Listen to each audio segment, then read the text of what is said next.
So, what have I learned from a British expat from the Philippines? Uh, well, many things, but I want to just name three or four, if the time allows me, of course. Of course, a podcast like this, or the video, 20 minutes or so. Hopefully, I take the just proper time to, touch a few really important, points that I want to make from a British expat in the Philippines. Of course, I'm not British. I mean, you can tell, right? I'm not. Um, can I learn something from a British expat? Yes, I could. I can, and I am learning. I have learned three or four things that I want to mention today. That I want to point out. Maybe, hopefully, you may agree with me. Maybe you may not agree with me. But I want to make my points across. Number one, um, the first thing is that who is this British expat? There's a guy in Cebu, 77-year-old fellow from an expat, of course. He's from the Great Britain, and he's been there in Cebu. He says he's 77. He's been blogging for the last 10 years, basically. He's been there for like 10 years, he says. And well, his story is just like another story, or an expat story, coming to the Philippines, marrying a younger a woman, and raising a couple of well, the woman being a single mom. Of course, he helped the lady raise these two girls. And the thing is about his the first thing I learned from him after watching him for let's say like year and a half. I'm not saying all 10 years, but more than a year. I've been you know watching his blogs. The first thing I learned from him is that his consistency in talking about the subject and not letting go. I mean, like talking about subject from one day to the next day to the next day, a follow up about issues that's really on his life. Whether this could be a dental procedure that he went through, like I think it was 4 months ago. So he was talking about his dental procedure for like a week, basically. Consistency. That's consistency, guys. His dental procedure when that he went to first visit the dental office. There was an exam. You know how things go. An examination goes, and then they schedule you for another day. And they have, of course, he had to like pull out some teeth. I mean, the whole process of what I think there was a dental replacement that he was like a dentures. He was getting dentures, new dentures, basically. But in the meantime, that he had nothing on his mouth. Basically, I mean, they was taking everything out. I mean, to get changed, for the new dental, uh, uh, you know, putting it on his mouth. What happened is that he was still blowing. He was still blowing. He couldn't even talk. He couldn't, talk clearly, of course. But I was one. I said, "Wow, okay, well, when I found out that he was, talking without his teeth, basically. I mean, you know how it is. I mean, I'm talking with all my teeth. I mean, basically normal teeth, right? It's different when you don't have all your teeth. You don't have totally. I mean, if you have empty teeth, I mean, nothing on your mouth. I mean, it's different.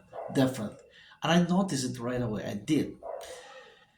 But he could have chosen, guys, preserve his dignity, right? To preserve his dignity by taking off. I mean, staying away from cameras, staying away from his vlogging. I mean, he was not in he has never said that he's in an urgent need of getting any YouTube, money. Like, of course, people, with people who have monetized, who had, over 1,000 views. If your video goes to 1,000 views or more, YouTube will send some money for the person, for the vlogger, basically.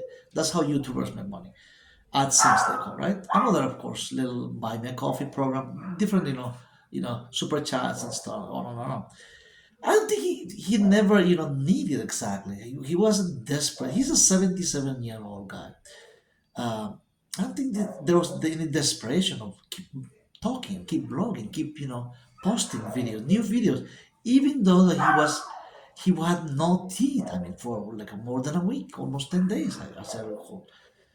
So is that consistency? Yes, that's consistency. I mean, even in the worst case situation, if I have a same situation, I'll be thinking about, wow, is my dignity going away? I mean, by talking to the camera like I'm doing, right? I mean, it's an issue of dignity. Dignity is not just like it's dignity it's a complicated word that we might think that, well, like saying, well, I had dinner today because went to work, right?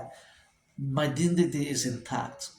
There was no handout from somebody who felt sorry for me. That's the worst thing about dignity, right? About the people feeling sorry for somebody, and that's it's like your dignity goes away. I mean, you lose your dignity. I can lose my dignity if I'm able-bodied, but people feel, and give me like a handout or something, without even asking sometimes, right? I mean, if it's a friend, it's a gift from a friend, it's okay. I mean, family members, children. I mean, that's a different story. But dignity is like, he did in his case with his consistency, right? Blogging, he didn't lose his dignity just by because he was looking desperate to blog, to post a video without his teeth, on, without because he couldn't do it. The dentist had to put it on. I mean, go to the next following appointment to be done. So in any case situation, what if he had a big headache? Can he still blog? I mean, do his posting, his video posting? It's amazing. I mean, it's possible if if let's say he has like a stomach ache or even a worse condition, a worse, condition, disease. I mean, if you are, I mean, if let's say that if somebody or him or anybody else, I'm not saying him, but anybody else who has like a stage one cancer, can you still? Yes, you could. I mean, of course, why not? I mean, even stage two, three cancer, you can share your story. Share the story of your struggle or your fight. Every day being alive is a giving. Is a giving meaning is a blessing from God. So why not share those stories even if it's not for the money? Because people say, well, people do blogging, YouTube, or I mean, it's only for the money. Well, yes, we in a way, yes, a little bit. There is a reason for that. I mean, we're not, you spend time doing some research sometimes, and sometimes just talk to the camera. Sometimes you just share how you feel the day. That's what blogging is all about, sharing, right? But consistency, even in the worst case situation, even if it's snowing, the winter, even if bad things are happening to you, because sometimes we see bloggers, not just in the Philippines, but any, you want to present like the positive, only positive things, like only issues that's really positive, only that uplifting. Of course, nobody wants to, all drama all the time, right? And some people want the drama because people love drama. The red stories, right? The drama, the whole tragedy of everybody's life, right? Some people, it's okay. I mean, I'm not saying it's not true. It's possible. Some people are making up stuff that they went through a divorce. Maybe they did not, but they went through. They lost everything. They say, right? Some blogger. Maybe it's not. Maybe yes. I'm not saying everybody's doing the same, but apparently those stories sell a lot. They get lots of views. But if it's not true, why put do why share all this story, make up story just to get views? I don't think it's that's a losing in a way. Is a losing your dignity. I mean, my dignity. If I'm blogging or something, I'm sitting here. There was a little dog barking here. I mean, things are very much. But I thought about in my reflection why I'm posting this video here about a British expat in the Philippines. I say I was thought about him. My reflections is Saturday, night, Saturday, like what is it, 7:30 Central Time in the United States, and it's around seven. Yeah, very much 7 o'clock. I think I didn't look close to my clock, but let me see. Yes, 7:03 p.m. Central Time, the United States. But I thought about my reflection. What could I share today? I mean, that's and I say, wow, I'm thinking about this fellow, this British expert in the Philippines. Consistency, keeping your dignity, to blog, to share your story to share on YouTube, even in the worst case situation, which I have learned. That's the first thing I learned from him. And so, I mean, is it about? Am I about learning everything from? Yes, we learn from. I learn from even from my puppy. I learn. I learn from. everyday people. And that's who I am. That's who I'm still, developing my personality. I'm at this stage of life. Can you believe it's still developing? Yes. Things change. Though sometimes I see situation in life, everyday life, you know, that I say, I never thought about this. That I stop myself there. Wow, I never thought about this. Things that, rare situations in which our people's lives are involved, like taking a bus, taking public transportation. Just watching people do anything for survival every day on the streets, right? People selling on the street corner, right? Selling flowers, selling bananas, selling water. Every event, every person we meet is like a big, huge story, right? So in my reflection, what goes in my heart and my mind, it's like I learn something from somebody almost every day. So, what is this all about? Well, yes, that whole it's been, like you consolidate all these things that go in my mind about things that I learned today. Like today is the end of almost 7 p.m. It's almost the end of the day, right? In a couple of hours, 3 or 4 hours, going to bed and sleep. But a brand new day tomorrow, right? So second thing, without making this too long, this video, I meant to just make a little reflection and share a few thoughts. This is the whole idea of this topic. Give me a few thoughts about today's life that I went through, today's events, if there was an event, and thinking about the British expat in the Philippines. Second thing I learned at 77, I thought about it. Am I going to still blogging, doing YouTube videos at 77? Perhaps I will. I say perhaps because you never know, right? Am I going to be able to be talking? Am I going to be, my voice? I'm not planning to lose my voice, of course. But while I have my voice, even if I lose my voice, I'll be doing sign language. Why not sign language communicate something, to somebody? So you can help somebody. Somebody will listen to what you have to say about your life experience. So at 77, being consistent, he blogs from uh, almost the same spot for the last year I've seen him, which is like a gazebo. He goes to a gazebo with his cup of coffee, and then he points his camera to like pointing upwards to the roof. So the ceiling. I'm sorry, the ceiling of the gazebo is unique.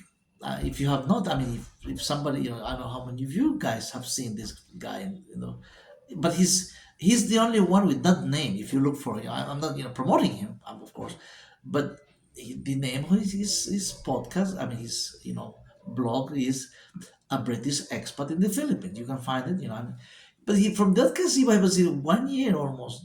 From the same spot, talking to the same tone of voice and having his own, cup of coffee and talking almost about the same issues, very basically. Of course, it's not exactly the same from next to one day to the next one, but it makes sense. It makes sense the things that he says, things that he has shared. He's been consistency, and it seems that he's and why. He blogs. He talks about the same stories very much because that's the reality is living, right? Only those, only those people who have, want to sell news stories, they try to make, make up news. Because they run out of stories, right? But it seems that he never runs out of stories. Not never. He always has something to say, even if it's basically same topic. But he refresh the topics. He does a follow up of the stories of what he's saying. So um, he doesn't get that many views. I just checked one of his videos from 10 days ago, only 500 views. He has like I think 2,000 over 2,000 subscribers, and I think he changed his blogging on the name. I think, but like at over 2,000, so only 500 views in like a 10 days. That's very low, kind of. I don't think he's getting any money for that until he gets 1,000 views. But he never seemed to be worried about if only 10 people watching.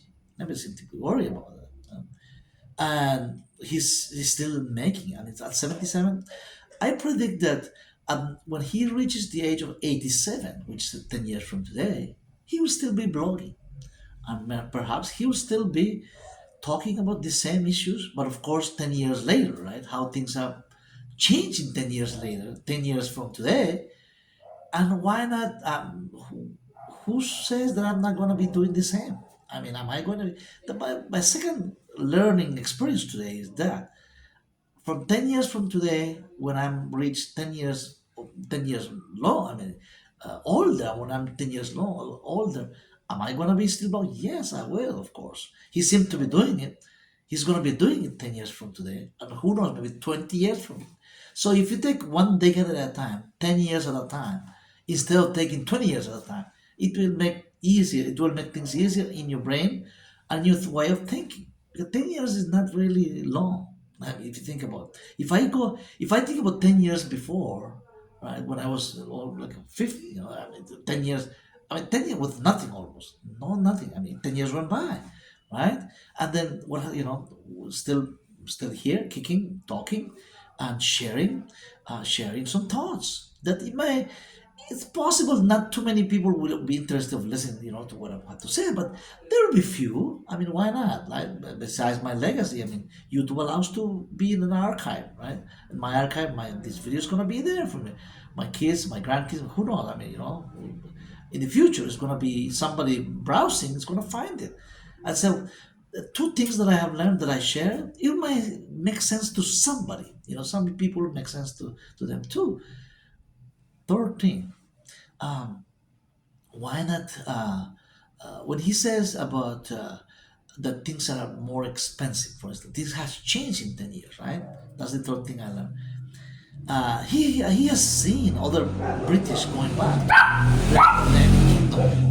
home, because many people after 5 years they're fed up of the Filipino life. I mean, the Filipino life in the Philippines, the whole thing about the infrastructure, the whole thing going, I mean, being in line, being the whole, they don't want to bother no more. I mean, with the healthcare system that sometimes is, I mean, if you have the money, you can get good healthcare. In the United Kingdom, I think it's a socialized, very much. Uh, there is a universal kind of like healthcare system, which they can have more access to healthcare.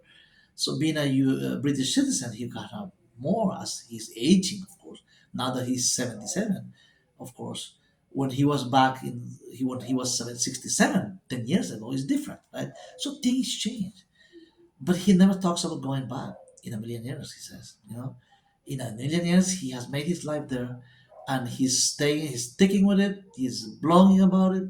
And the idea of, just going back is like one step back, right? Going back to where he left over, uh, which is not, he's in this posting. He says, no way. I mean, he's not really, even though that his life has changed to his marriage, his marriage went, basically bankrupt. I mean, it's another failed marriage.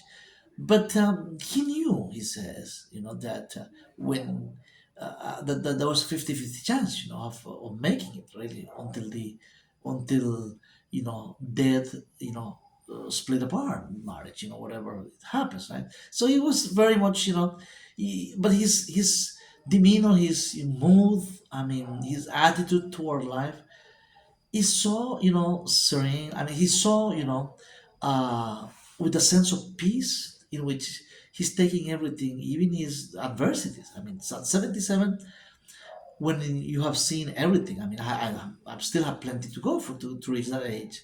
But what it's teaching me that at 77, he seemed to have seen everything or almost everything. Have you? I mean, have you really seen? Sometimes we think by 40.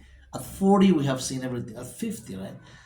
Sometimes maybe it's not. I mean, I thought I would have seen everything, but sometimes it's not the case. I have, sometimes there's always new thing to see. I mean, 2025, think about it, 2 months away from 2026, we're gonna see so many things, life-changing events. I mean, so many life-changing events that is amazing. So that's keep us, with the attitude of wanted and desire to live life, not just for our own, consumption, our own, but for God too. God brought us here for there is a reason why God put us on this earth to make a life, changing for somebody. I think with these three things that I just mentioned about the British expat in the Philippines, I think God put him there to change, to have a reflection on me, to influence a little bit in a way, not fully 100%, but to influence a little bit and redirect my thought, redirect my my vision of life. I think I have learned a vision of life today by reflecting this. I'm talking about him that 10 years from today, I'll be just like I'm talking right now. I'll be talking to the camera. I'll be blogging. I'll be interviewing people. I'll be anything new that I see that I can share from whatever anywhere in the world I am. Maybe I'm here, maybe not. I'll be sharing those in this great adventure, great life that is, that we are living. I mean, we have even in the worst case situation with rumors of war. I mean, so many difficult events, storms hitting Florida, so many natural disasters, war and worry. People worry about everything. I mean, but still, it's a blessing to be alive, guys. Thanks for listening. Thanks for sharing, and we'll see you in the next video. Take care.